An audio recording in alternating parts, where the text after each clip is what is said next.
May 3 takas na preso na napadpad sa isang liblib na bayan sa Bulacan. Ang pangalan ng mga ito ay si Arnold, Ryan at si Baldo. Sa di kalayuan ay sinusundan na pala sila ng mga pulis. Nang mapansin nito ng 3 magkakasama ay naisipan nilang magtago sa kamalig. At swerte naman na walang tao sa kamalig at panay sako lang ang mga nasa loob. Kaya naisipan nilang magtago sa bawat sako at tumahimik na lang muna. Nang makita ng mga pulis, ang kamalig ay agad sila naghinala na doon nagtatago ang 3. Kaya agad-agad na pumasok ang mga pulis sa kamalig at inutos ng hepe na sipain ang bawat sako. At sinipa ang unang sako. At agad nagmiyaw si Arnold. Meow! Sir, pusa to.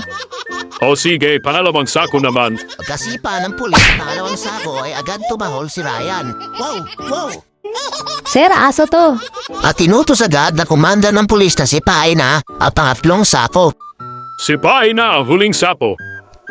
Pagkasipa sa huling sako ay hindi ito umiimik. Kaya inulit-ulit ng pulis na sipain ang sako. Pero kahit nakailang sipa na, hindi talaga kumikibo si Baldo. Kaya naisipan ng commander na pabuksan ang lahat ng sako. At doon na nahuli ang 3 takas na preso. Bad trip si Arnold at Ryan kay Baldo kaya tinanong nila ito. Bakit di ka kumibo nang sinisipa ka?